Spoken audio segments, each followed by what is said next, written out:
Esperemos que sí gane nuestra selección. Qué bueno que estamos aquí alabando al Señor, esa es la prioridad. Sí, pues le invito a que me acompañe en su Biblia a Mateo capítulo 2 y en esta ocasión estamos con los versículos 13 al 15. Mateo 2, versículos del 13 al 15. Y cuando lo encuentre, quiero pedirle por favor que me acompañe poniéndose de pie.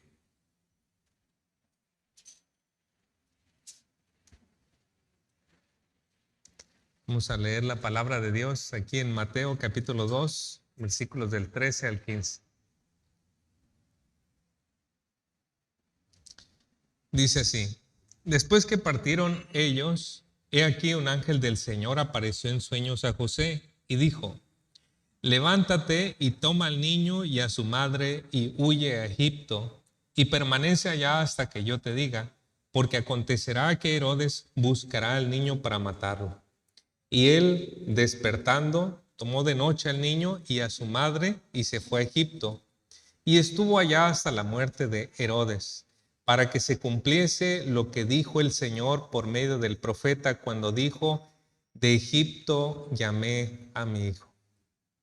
Vamos a orar y pedir la bendición de Dios sobre esta escritura.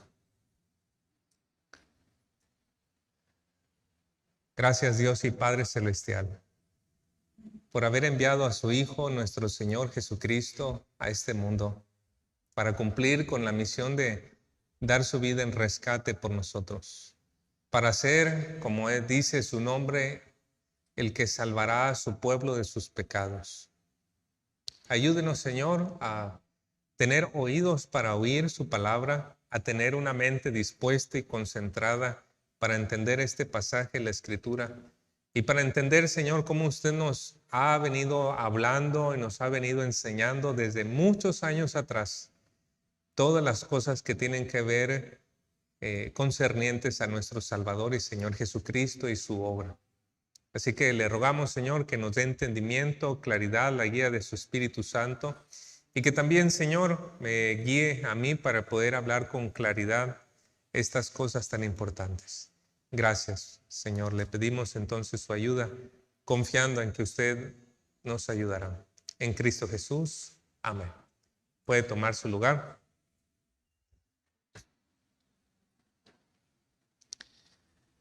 Como recuerdan, pues estamos iniciando la serie de Mateo. Y mientras estamos comenzando, pues nos estamos empezando a familiarizar con varios conceptos nuevos. No es lo mismo estudiar al apóstol Pablo y sus cartas que estudiar al apóstol Pedro y que estudiar en este caso ahora al apóstol Mateo, escribiendo, relatando acerca de la vida, de la persona y de la obra de nuestro Señor Jesucristo. Y cuando iniciamos la serie les estaba comentando que este evangelio de Mateo de manera particular fue escrita de parte de un judío para lectores judíos. Y este es un elemento que aquí se vuelve de manera muy importante para entender lo que está queriendo comunicar Mateo. Un judío del primer siglo no estudiaba la Biblia en una manera plana como nosotros llegamos a leer un libro o estudiar en algunas ocasiones la Biblia. Es decir, nosotros normalmente leemos alguna narrativa, leemos lo que eso significa y ahí terminamos. Pero no nos ponemos a darnos cuenta o a fijarnos si esta parte tiene muchas conexiones con esto, si tiene un eco con aquello, si corresponde con algún otro evento. No hacemos todas esas conexiones en nuestra mente, pero leemos el evento en una manera bastante plana. Pero un judío, cuando leía la Biblia en el primer siglo y todavía hasta la fecha, él empieza a ver patrones, repeticiones, maneras, esquemas en cómo está hablando la Biblia acerca de eso. Y mientras está leyendo una palabra le recuerda a otra. Y todas estas cosas están sucediendo en su mente mientras él va de una manera lineal leyendo las Escrituras. Y no hacían esto por capricho, ni lo siguen haciendo por capricho.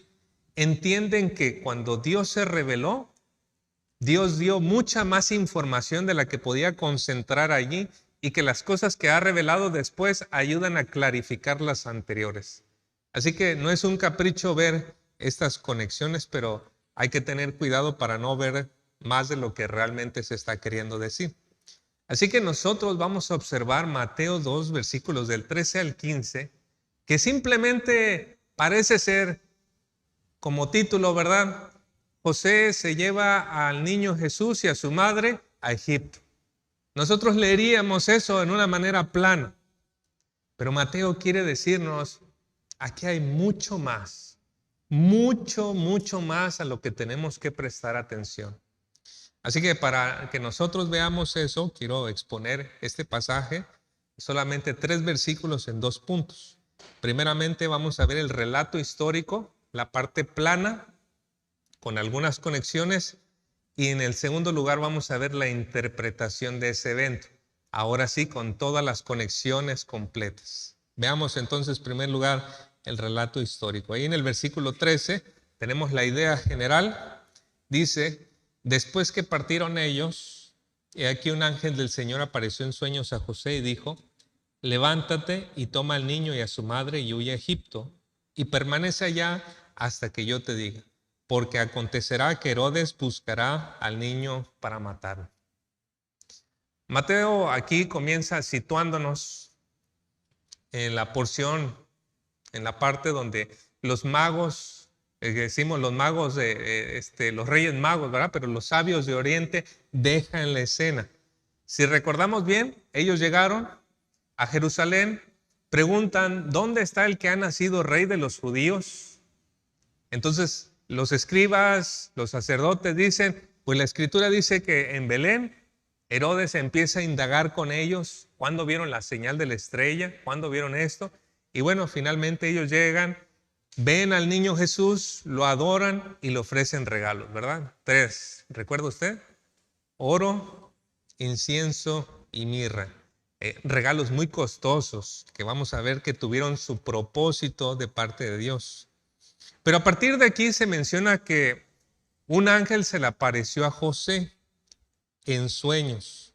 Y esta, si usted recuerda bien, es la segunda vez que se le aparece a José un ángel en sueños. La primera ocasión fue cuando él quería dejar a María en secreto, ¿verdad? ¿Y por qué la quería dejar? Porque ella tenía un embarazo. Y un embarazo pues que no era común, era milagroso. Fue por obra de Dios para que estuviera en su vientre el bebé Jesús, ¿verdad? Nuestro Salvador. Entonces él quería dejarla, pero un ángel le dijo, no temas hacer que María sea tu esposo. Más bien, cásate con ella. Y bueno, ahí le dio instrucciones a José para protegerla y para proveer un hogar de amor para María como para Jesús. Ese fue el primer sueño que tuvo José. Aquí tenemos el segundo sueño. Y el ángel le advierte, hay un peligro inminente, José. Tienes que proteger a tu familia. Tienes que cuidar a tu familia. Tienes que hacer cosas.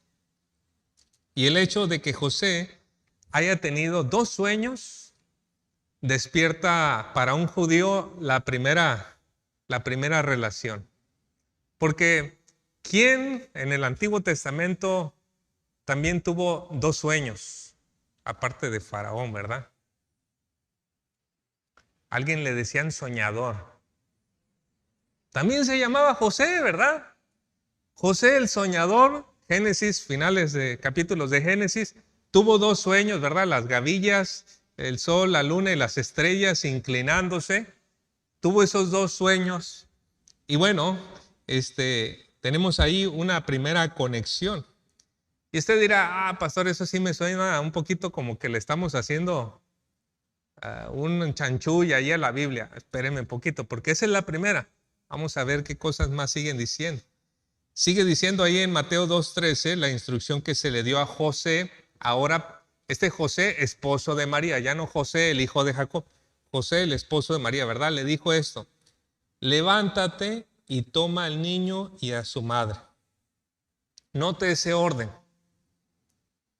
Primero aparece el niño y después aparece la madre. Es un pequeño detalle, hermanos, pero nos hace ver dónde está el énfasis del relato. María no es la protagonista.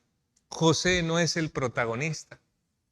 Cristo es el protagonista de esta historia. Él es por quien todas estas cosas están sucediendo.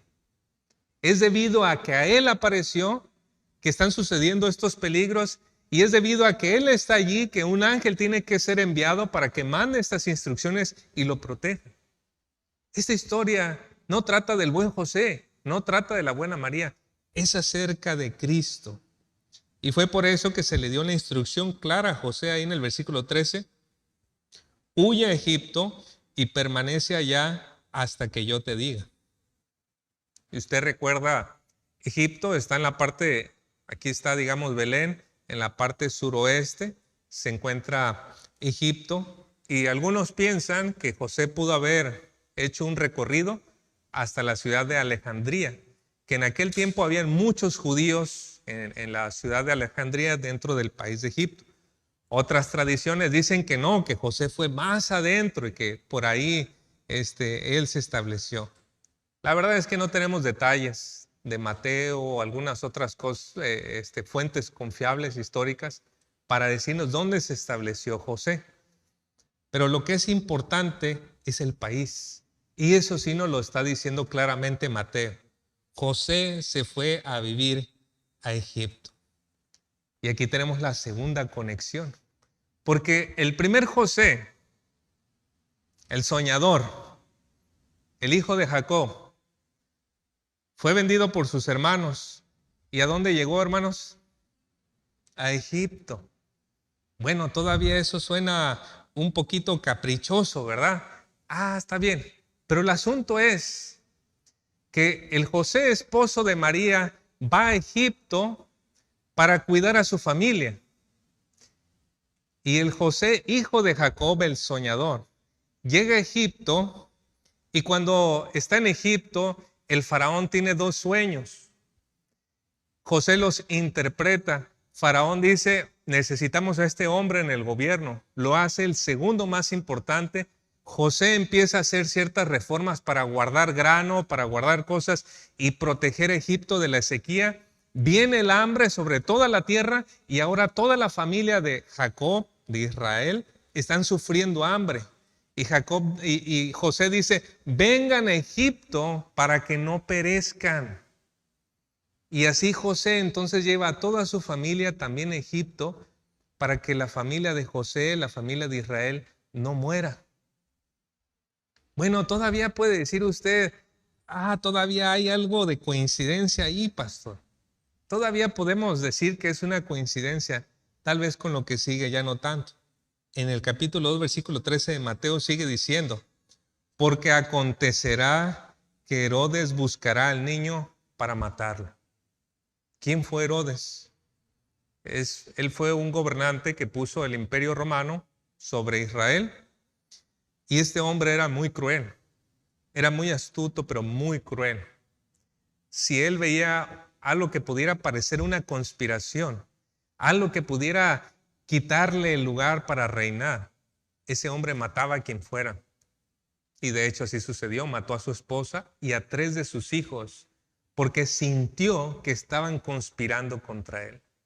Ahora, imagínese usted que este rey Herodes escucha a los sabios de Oriente que llegan a él y preguntan, ¿dónde está el que ha nacido rey de los judíos? Él empieza a indagar para saber dónde llegar y poder destruirlo. Pero los sabios se desvían, ¿verdad? Lo vamos a ver después. Entonces Herodes se ve burlado y nos dice en el 2:16, Herodes entonces cuando se vio burlado por los magos se enojó mucho y mandó matar a todos los niños menores de 2 años que había en Belén y en todos sus alrededores conforme al tiempo que había inquirido en los magos. Aquí es donde tenemos la tercera importante conexión con la historia de José, el hijo de Jacob. Porque José le dice a su familia, vénganse en Egipto, aquí van a sobrevivir. Pasan muchos años, el pueblo de Israel, la familia que era, empieza a crecer, y viene un nuevo rey, un nuevo faraón, que empieza a ver al pueblo como una amenaza en Egipto. Nos dice en Génesis 50:26, murió José a la edad de 120 años y lo embalsamaron y lo pusieron en un ataúd en Egipto. Y luego el libro que sigue, que es el libro de Éxodo, nos dice, y se levantó sobre Egipto un nuevo rey que no había conocido a José y dijo a su pueblo, he aquí el pueblo de los hijos de Israel es más numeroso y más fuerte que nosotros. Y ante esa amenaza, ¿qué hace este nuevo rey? Versículo 15-16. Y el rey de Egipto habló a las parteras de las hebreas, una de las cuales se llamaba Cifra y la otra Púa, y les dijo, cuando estéis asistiendo a las hebreas a dar a luz y las veáis sobre el lecho del parto, si es un hijo, le daréis muerte, pero si es una hija, entonces vivirá. Así que tenemos a dos reyes locos aquí también. Herodes tratando de matar al niño Jesús, Faraón tratando de matar a los niños en Israel. Y si todavía no nos convencemos de que hay una conexión, pues todavía tenemos que pensar una cosa más. Porque en la historia del Éxodo hay un niño que fue preservado de ser asesinado del Faraón. Y hasta nosotros tenemos esta canastita que le llamamos Moisés, ¿verdad? Un Moisésito. Entonces este niño pequeño fue puesto ahí en el río lo llegó a la hija de Faraón y fue preservado de ese edicto de matar a los niños. Y lo que nosotros encontramos precisamente en nuestro texto de Mateo es un niño preservado de ser matado por el rey Herodes. ¿Y Moisés qué iba a hacer? Moisés iba a ser el líder que iba a guiar al pueblo de Israel para salir fuera de la esclavitud, ¿verdad? Y este niño, en Mateo capítulo 2, ¿quién va a ser? Ya leímos en Mateo 1:21, y dará a luz un hijo y le pondrás por nombre Jesús, porque él salvará a su pueblo de sus pecados. Así que tengo una imagen por ahí, si pueden ponerla. Tenemos ahí los paralelos, ¿verdad? De José de Génesis, José de Mateo. Tenemos Egipto a Egipto. Tenemos a un loco faraón, tenemos un loco rey Herodes. Tenemos un bebé preservado, tenemos al niño Jesús preservado. Y finalmente el evento que sigue es el éxodo. Es esa salida cuando por fin el pueblo de Israel sale. Y lo que está haciendo Mateo, o lo que estaría haciendo Mateo para un judío conectando todas estas cosas es, ¿me estás diciendo que esta historia acerca de Jesús se trata de un nuevo éxodo? Es decir, vamos a experimentar eso que sucedió hace 1500 años atrás. Vamos a vivir nuevamente esa experiencia de ser liberados. Mateo empieza a crear esa expectativa a través de este relato. Pero lo interesante y diferente del éxodo es que a diferencia del primer éxodo, cuando el pueblo de Israel salió de la esclavitud en Egipto, este nuevo éxodo no será una libertad de la opresión del poder de Roma, pero va a ser una libertad de la esclavitud del pecado. Ese es el nuevo éxodo de Cristo. Más adelante vamos a ver cómo estas conexiones se anclan en las Escrituras. Pero en este punto conviene que hagamos una pequeña pausa y aterricemos eso en nuestra vida. Porque estamos hablando de cómo tienen todas estas conexiones, pero la pregunta es, ¿cómo lo estaba viviendo José? Es decir, él estaba viviendo esa historia. ¿Cómo lo estaba viviendo? Dice en el versículo 14 y una parte del 15. Y él, hablando de José, despertando, tomó de noche al niño y a su madre y se fue a Egipto, versículo 15, y estuvo allá hasta la muerte de Herodes. Mire nada más este señor José. Qué hombre tan humilde, qué hombre tan obediente, qué hombre tan dispuesto para la voluntad de Dios. Tiene este sueño y no hace como nosotros, ¿verdad? Que apagamos la alarma y decimos 5 minutos más y pasan 2 horas, ¿verdad? Y ¡ay! Ya se nos fue el tiempo. Pero José despierta, es de noche todavía, es el peor momento para salir de viaje.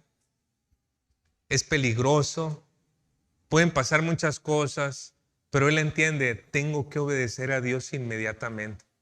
Él me está advirtiendo de un peligro y no debo de esperar. Entonces, ¿qué hace José? Alista al bebé, al niño, alista a la mamá. ¿Y cuántas cosas creen que puede llevar José? Bien poquitas, ¿no? Su morralito, su ropita extra, una u otro cambio, alguna cosa por ahí. Y tiene que dejar todo lo que había podido hacer.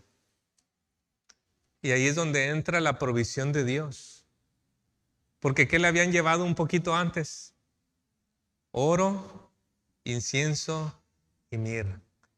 ¿Cómo iba a costear José el viaje? Ahí tenía cómo.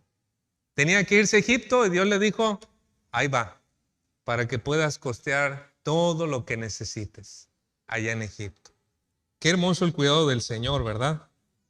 Pero el hecho que vale la pena subrayar, hermanos, es que José y María estaban experimentando la aventura de hallarse en los planes de Dios. Todos sus planes cambiaron cuando estuvieron dispuestos para Dios. Y cuando Dios vio eso, puso a Cristo en el centro de sus vidas. Ahora todo empezó a girar en torno a Cristo.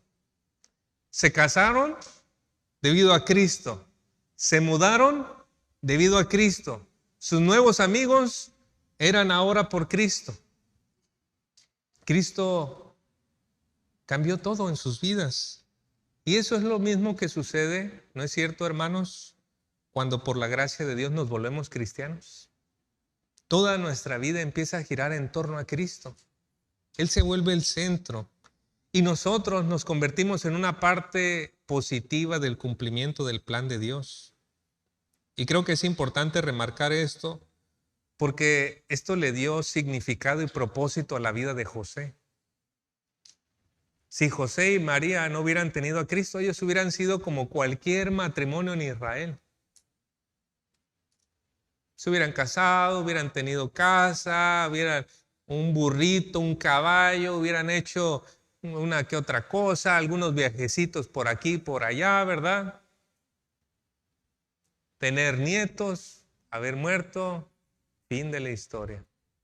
Pero llega Cristo, toda su vida cambia, llena de propósito, llena de significado. Por eso déjenme lo pongo en estas palabras. No busque ser el escritor de su propia historia. Mejor únase a la historia que Dios está escribiendo acerca de su Hijo. Él es mucho mejor protagonista que nosotros. Si nosotros queremos escribir nuestra propia historia, tomar nuestras propias decisiones y decir, voy a hacer esto y voy a ir y voy a... Mejor dejemos como protagonista a Cristo y dejemos que Dios siga llevándonos en esa historia. Por eso déjeme decirlo de manera muy puntual. La vida cristiana se trata de dejar de vivir para nuestra propia historia y comenzar a participar en la historia de Dios centrada en Cristo. Eso es lo que vemos en la vida de José, ¿no? Pero bueno, dicho esto, ya tenemos el relato histórico. Tenemos las conexiones que están sucediendo dentro de ese relato histórico. Tenemos cómo José vivió esta parte, ¿verdad? Pero veamos ahora cómo se interpreta este relato. Ahí nos dice en el versículo 15 la interpretación del evento. Y estuvo allá hasta la muerte de Herodes, dice el versículo 15, y aquí viene el propósito, para que se cumpliese lo que dijo el Señor por medio del profeta cuando dijo, de Egipto llamé a mi hijo. Mateo se conoce como el evangelio del cumplimiento. Y esto es así porque una y otra vez Mateo nos empieza a decir, esto sucedió y se cumplió la escritura que dice, esto sucedió y se cumplió la escritura. Y todo nos está diciendo, Cristo es el cumplimiento de todas esas promesas de Dios. Pero más adelante o en un momento observaremos cómo es que Mateo ve no solo una relación entre lo ocurrido con Cristo y la historia del Éxodo, sino que él ve su cumplimiento. Pero quiero mencionar un detalle más. En el versículo 15 dice, para que se cumpliese lo que dijo el Señor por medio del profeta.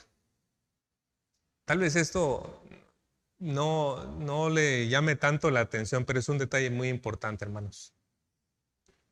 Y lo voy a ejemplificar de esta manera. Cuando ocurre un choque entre dos autos, casi siempre el auto que tuvo la culpa es el que menos quiere asumir la responsabilidad, ¿verdad?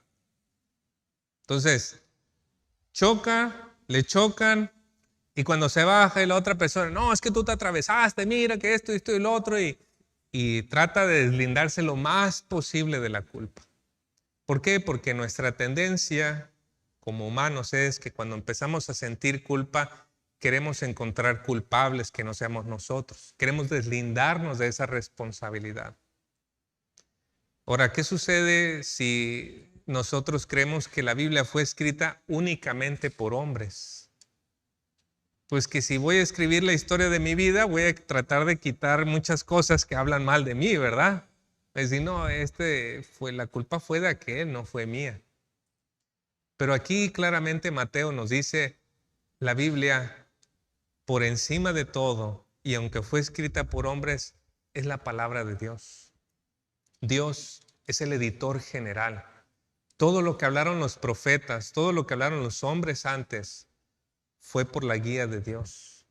Y eso sí es importante, porque lo que nos va a decir Mateo, que dice, es el cumplimiento de algo, no es un capricho.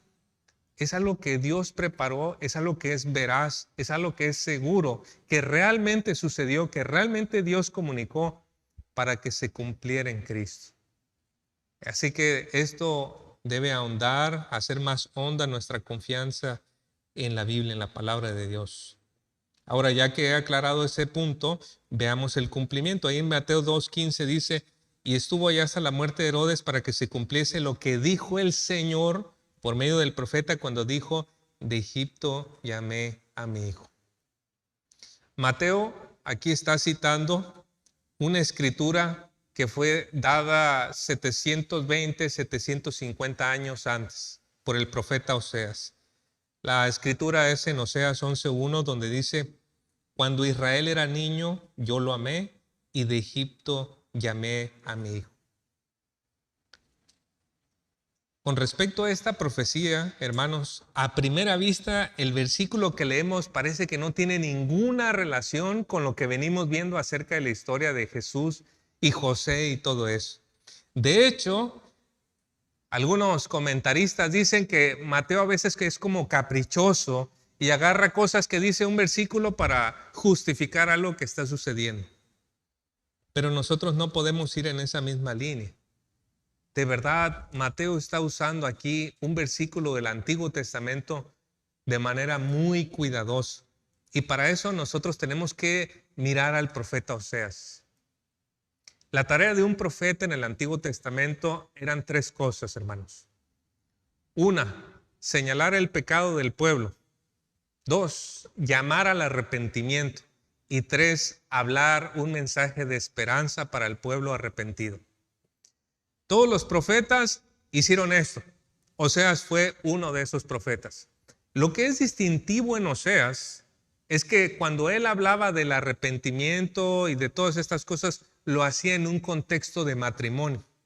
Decía que Dios y su pueblo son como un matrimonio y que lo que ha hecho el pueblo de Dios cuando pecó, cuando hizo idolatría, fue como una infidelidad. Y que esa infidelidad fue tan grave porque Dios les proveía los recursos, les proveía los medios y ellos usaban esos medios, esos recursos para construir imágenes y adorarlas en vez de adorar a Dios. Así que manda al profeta Oseas y le dice, diles lo que están haciendo. Y el pueblo se arrepentía, pero se arrepentía en una manera superficial. Llegaban con lágrimas, pero nuevamente volvían a lo malo. Y le mandaba decir Dios al profeta Oseas, diles que ellos son como esa mujer que tiene a sus amantes, se arrepiente, pero vuelve todavía a ellos. Lo interesante a notar del profeta Oseas es que además de sus denuncias, él dio mensajes de esperanza. Y ese mensaje de esperanza está descrito en el contexto del Éxodo. Recordemos, hermanos, en el Éxodo, cuando el pueblo salió de la esclavitud en Egipto, fue guiada por Moisés, cruzaron el Mar Rojo, Dios proveyó el alimento, Dios vino a vivir entre ellos, Dios habló en el monte Sinaí, ¿verdad? Todas estas cosas. Y Oseas dice, va a venir otra vez ese éxodo, va a suceder en Oseas 2:14. Por tanto, he aquí, son palabras de Dios de esperanza para el pueblo. La seduciré, la llevaré al desierto y le hablaré al corazón. Le daré sus viñas desde allí y el valle de Acor por puerta de esperanza. Y allí cantará como en los días de su juventud, como en el día en que subió de la tierra de Egipto. Dios está diciendo, pueblo, tú has hecho mal, no te has arrepentido bien, pero déjame te digo algo. En un futuro va a venir otra vez un nuevo éxodo. Y así como cantaron el cántico de Moisés en el Éxodo 15, van a cantarme como esos días de su juventud. En ese contexto habla Oseas. Pero Oseas no dice que va a venir un nuevo Moisés, pero dice que va a venir un nuevo rey. Oseas 3 del 4 al 5. Porque por muchos días los hijos de Israel quedarán sin rey y sin príncipe. Y es lo que estaba sucediendo en los tiempos de Cristo. Sin sacrificio y sin pilar sagrado y sin efod y sin ídolos domésticos.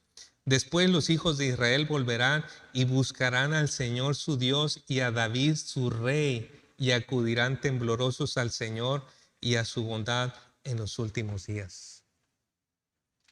Así que lo que está haciendo Mateo, hermanos, para que, mire, si usted ya se me perdió la mitad del camino, no lo culpo. Está muy difícil esta parte y requiere mucha atención. Pero esto que está haciendo Mateo, hermanos, es agarrar el versículo de Oseas en su contexto. Oseas está hablando de que va a ocurrir un nuevo éxodo, esa esperanza, y que entonces ocurre el nuevo éxodo. Este nuevo guía va a ser el rey de la descendencia de David, que ya hemos visto que es Jesucristo, y está diciendo que van a ocurrir estos hechos. Y por eso cuando Mateo ve ese panorama, ve lo que sucede con la vida de Cristo, él dice, señores, nos estamos acercando, estamos llegando a un nuevo éxodo. Y es ahí donde podemos leer con más cuidado Oseas 11:1.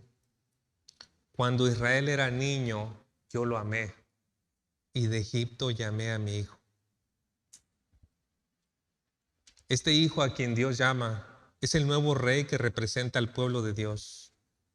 De esta manera Mateo nos prepara para ver en Jesús al líder y representante del nuevo éxodo, del nuevo pueblo en un nuevo éxodo. Y estas cosas se conectan aún más porque el pueblo de Israel pasa por las aguas. Jesús se bautiza. El pueblo de Israel es tentado en el desierto durante 40 días. Cuando manda a los espías, ¿verdad? Y pasan 40 años porque no creyeron. Jesús, ¿cuántos días es tentado en el desierto? 40. El pueblo de Israel recibe la ley en el monte Sinaí.